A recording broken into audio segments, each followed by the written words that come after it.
আসসালামু আলাইকুম বন্ধুরা, আজকে আমি একটা অন্য পদের রেসিপি নিয়ে এসেছি। ভর্তা। আজকে আমি করে দেখাবো বরবটি ভর্তা রেসিপি। যারা ভর্তা খেতে পছন্দ করে এরকমভাবে বানালে একতলা ভাত নিমেষেই শেষ করে দিতে পারবে। তো চলুন আজকে আমি কিভাবে ভর্তাটা বানাচ্ছি একটু দেখে নিন। আমি এখানে বরবটি নিয়েছি। বরবটিগুলোকে এভাবে একটু বড় বড় করে কেটে নিয়েছি।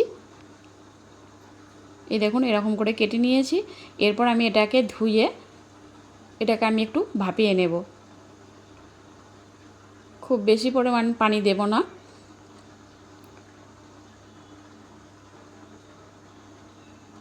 এটাকে আমি ভাপিয়ে নেব, খুব বেশি সেদ্ধ করব না।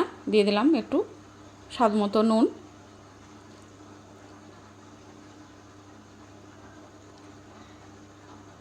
দেখুন এর মধ্যে কিন্তু একটুও পানি নেই, শুকিয়ে গেছে।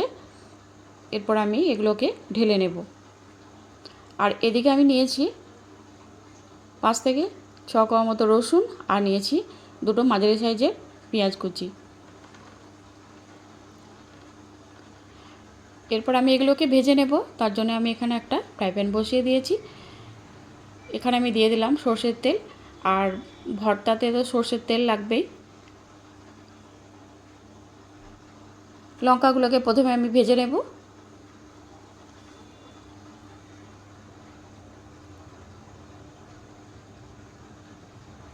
প্রথমে শুকনো লঙ্কাগুলোকে ভেজে নিয়েছি।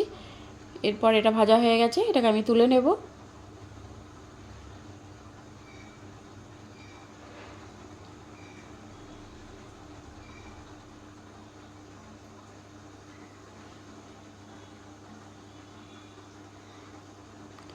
এরপর পেঁয়াজটাকে এই তেলের মধ্যে ভেজে নেব। এর মধ্যেই দিয়ে দিলাম রসুনগুলো।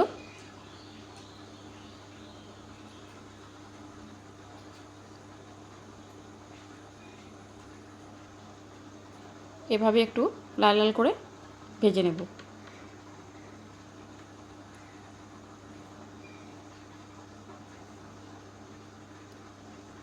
তো পেঁয়াজটা আমার প্রায় ভাজা হয়ে গেছে।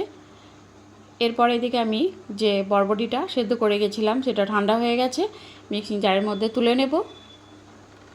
এখানে আমি মিক্সিং জারের মধ্যে এটাকে পেস্ট করে নেব। আপনাদের যদি মনে হয় সেটা শিলপাটাতে বেটে নিতে পারেন। শিলপাটায় বাটলে এটা আরও বেশি টেস্টি হবে।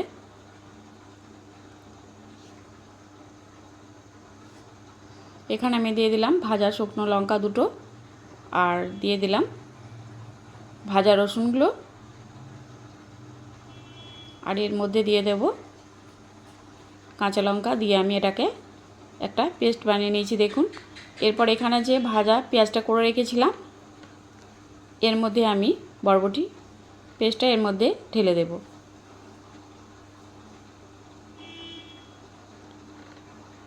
এটা ঢেলে দিয়ে এটাকে আমি পেঁয়াজের সঙ্গে ভালো করে ভেজে নেব।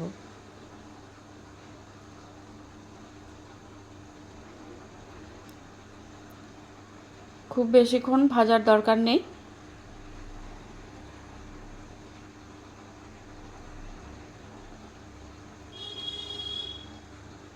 দিয়ে দিলাম অল্প একটু নুন, কারণ আগে থেকেই আমি বরবটি সেদ্ধর সময় নুন দিয়েছিলাম।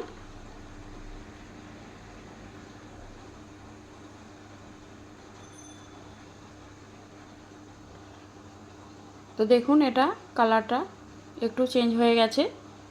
তো এটা আমার হয়ে গেছে। এরপর আমি এটাকে প্লেটে তুলে নেব।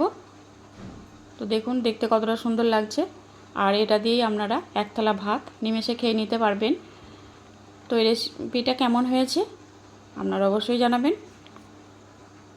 আর এইভাবে করে আপনারা বাড়িতে একবার তৈরি করে খেয়ে দেখবেন, দুর্দান্ত লাগে খেতে। তো আপনারা সবাই ভালো থাকবেন, সুস্থ থাকবেন। দেখা হবে পরের ভিডিও।